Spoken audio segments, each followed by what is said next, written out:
The Hall of Houses was never meant for 22-year-olds. It was built for endings.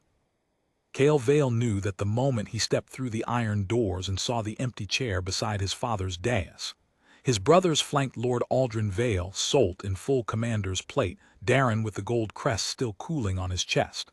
Both had awakened at 16. Solt, Storm Summoner S-rank, celebrated across 3 kingdoms. Darren, Iron Shaper A-rank, legendary for rebuilding Urundel's northern wall in a week. And then there was Cale, 22 years old. 3 awakening trials, 3 identical results. The examiner's stone each time returning the same word, cold and flat as a gravestone. None. Lord Aldrin did not look at him when he spoke. The House of Vale cannot carry dead weight. His voice was the same voice that had once told Cale bedtime stories. 3 trials, 3 failures. The name is a covenant, not a charity. You are no longer Cale Vale. You are no longer of this house. The hall watched with neutral faces, storing the moment for later use. Solt stared at the wall behind Cale's head. Darren looked at the floor. Neither said a word. A clerk set a cart outside before the doors even reopened. 1 week of rations, a wool blanket, a rusted compass pointing east toward the Ashfields, the crumbling shell of the family's first estate, abandoned 200 years ago, home to nothing but collapsed walls and old bones. The Ashfields were where the House of Vale sent things it no longer needed. Cale took the cart handle and walked. The road east took 4 days. Nobody traveled it, there was nothing at the end worth going to. On the 3rd night, sleeping against the wheel of the cart under an open sky, Cale realized he felt nothing in particular. Not grief, not rage, something quieter than both, a kind of waiting like a held breath. He had always felt it, something still and enormous at the base of his chest, like a stone at the bottom of a very deep well. He had assumed it was the absence of magic. He had assumed it was him being empty. He had never, in 22 years, considered that the stone might not be an absence at all. The Ashfields came into view on the 4th afternoon. The outer wall had collapsed inward and the rubble had stayed, overgrown with moss. The main hall's roof was gone. Towers had sheared off at irregular heights, like teeth. The whole place smelled of old rain and older earth. Cale set the cart in what had once been a stable and slept. He woke at midnight, not to a sound, to a pull. It started in his right hand, pressed flat against the floor stones. Not warmth, something below warmth. The entire floor was humming at a frequency below sound, and under the hum, somewhere far below the flagstones, something was listening.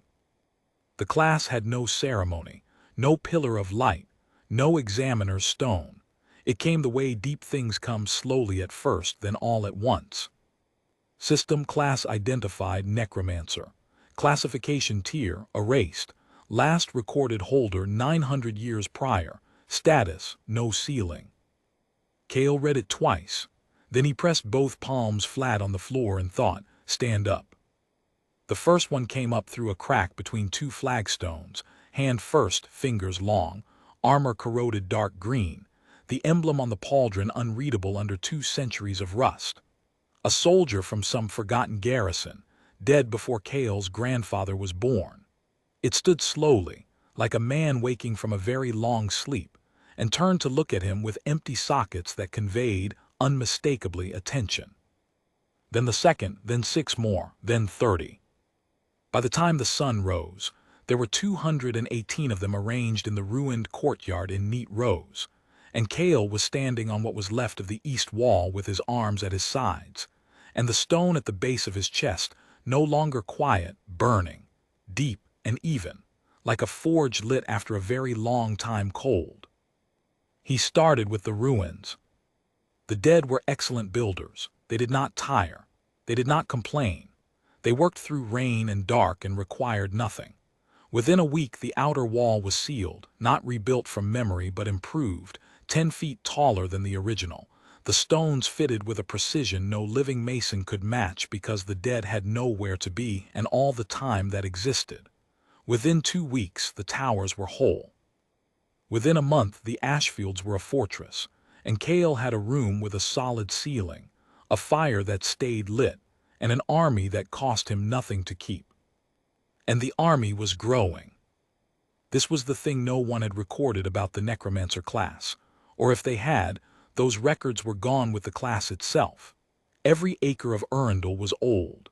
Every acre had a history, and history in this kingdom meant dead. Not just nameless soldiers, heroes, lost generals, knights who had held mountain passes alone against full armies and been buried where they fell and then forgotten entirely. The soil of the eastern corridor was layered with them, century over century, each war leaving its sediment. Kale walked the fields in the evenings and felt them under his feet like notes in a chord, waiting to be played. On the 43rd day, something rose that had not been human to begin with. A creature from the eastern mountain range, enormous, bones the size of tree trunks, dead so long that no one alive had a name for what it had been. It came up through the cracked granite at the base of the north ridge, slow and massive, and stood at the northeast corner of the fortress like a tower that had grown there. Kale had to tilt his head back to see the top of its skull. He was not counting the army anymore. The army was counting itself. The eastern border broke in the 6th week. The eastern breach, a mountain pass that Arundel's engineers had considered impassable for any organized force, turned out to be passable if the force didn't need to sleep, eat, or stop for wounded. A coalition from the outer territories had been massing for years. The kingdom's border garrisons had known and reported it and been given insufficient reinforcement in return. When the pass opened, 3 of Arundel's finest noble house battalions rode out to meet the incursion. They came back at half strength. Solt's storm cavalry broke on the 2nd day. Lightning is excellent against infantry, but the terrain of the breach left no room to run the horses, and the coalition's archers had the high ground. Darren's Iron Shaper Corps held longer, but they were outnumbered 4-1 against open rock, with nothing to shape. The coalition's vanguard burned 2 towns before the kingdom's forces pulled back behind Ironspire's outer wall. Lord Commander Aldrin Vale stared at a map in the War Council chamber and had nothing to offer. It was Solt who said the name first. Nobody recorded who suggested sending the envoy. The Royal Herald reached the Ashfields on the 53rd day. He was trained to deliver news without flinching. He flinched. He could not help it. The road to the gate was flanked on both sides by soldiers dead anywhere between 20 and 400 years, standing at perfect attention, and not one of them breathed, and the creature at the northeast corner was watching him with sockets like dark windows.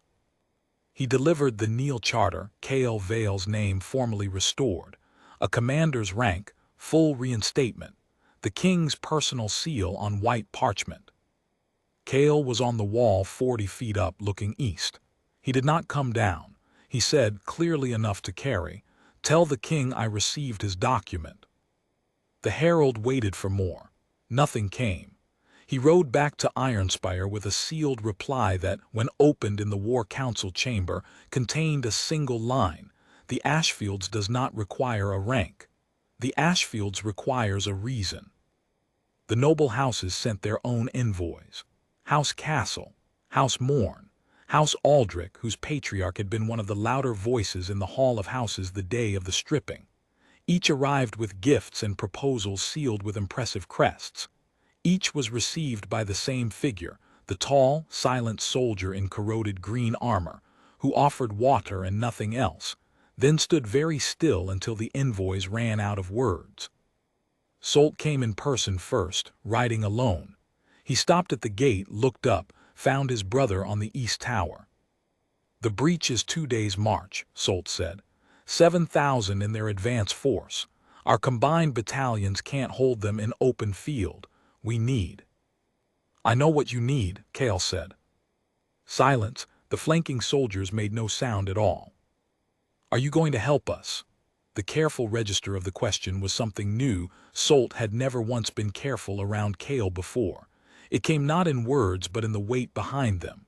He was not asking a general, not asking a commander. Asking quietly, whether the person he had watched walk away with a cart and a broken compass was still someone who might listen. Cale looked east. He had been counting the bones in the ground between here and the breach for 6 weeks. He had a reasonably precise sense of every soldier buried in the eastern corridor, waiting in the soil under the old logging roads. "The army moves in the morning," he said. "Stay or go." He went back inside. The army moved at dawn. 3,000 of the Ashfields dead in columns of 6, silent and exact, the creature at the front like a banner that needed no cloth. Cale walked behind the first column in his exile coat, hands in his pockets, breath fogging in the early cold. Solt rode beside him and said nothing. There was nothing adequate to say. The coalition's advance force saw them from the ridge above the breach. 7,000 fighters, fresh from burning 2 towns, looked down at what was crossing the eastern plain and stopped. Not a tactical halt. A complete cessation, the kind that happens when the approaching thing fits no category the watchers have prepared for. Commanders on horseback stared. Archers on the ridge held without orders because nobody had given them orders. The battle lasted 4 hours. The dead do not tire or break. They absorb damage that would kill living soldiers and continue, because the things that kill living soldiers have already done their work. By midday, the coalition's advance force was in full retreat through the breach, and the breach was no longer open, because the creature from the northeast corner was standing in it. It stood there after the retreat, very still, not pursuing, simply standing. The message was structural rather than aggressive. The door is closed. Lord Aldrin Vale arrived at the Ashfields 14 days after the breach. He rode with a small escort, no letter preceding him, which meant he understood that letters were not working. He looked older than Cale had steeled himself to see. He stood at the gate and looked at the walls, at the army, at the creature returned to its corner. "I made a mistake," Lord Aldrin said. He said it the way a man says a thing when he has rehearsed it to the point of genuinely meaning it. "I didn't understand what you were." "No," Cale agreed, "you didn't." "Can we?" Lord Aldrin began. "The Ashfields is its own house now," Cale said, not cruelly, simply as information. "It doesn't require recognition or reinstatement. The breach is closed. The eastern corridor stays closed. That is what happens, regardless of what is decided anywhere else." He looked at his father for a long moment, the face that had looked away in the Hall of Houses, not cruel, simply certain about the wrong thing. "You're welcome to stay the night. The hall is warm." He turned and went back inside. Lord Aldrin stayed the night. In the morning he submitted a report to the King's War Council that read, in total, "The Ashfields requires nothing from the Crown. I recommend the Crown require nothing of the Ashfields." The King signed it without revision. He had read the accounts from the breach. He was, whatever else, a practical man. Solt came back twice more after that. The second time he didn't ask for anything. The third time he sat in the main hall and eventually looked at the walls, the way the stones fit, the precision of the joins, and said, "Who built this?" "The dead," Cale said. "It's good work," Solt said quietly. "It is," Cale agreed. He was at his table, reviewing the Eastern Ridge's soil records, 3 more forgotten battalions somewhere under the old logging road, and he was being methodical about it. Outside, the army stood at rest the way the dead rest, completely, without complaint, with the patience of things that have already run out of time and found it makes no difference. The breach stayed closed. The Ashfield stayed standing. And every house in Arundel knew the name that had been taken back, not by decree, not by charter, not by the King's seal or his father's regret or his brother's careful visits, but by 218 soldiers rising through a cracked floor on a cold midnight, and every bone in the eastern corridor answering after, and a man in an exile coat who had pressed his palms flat on the stone and thought, "Stand up."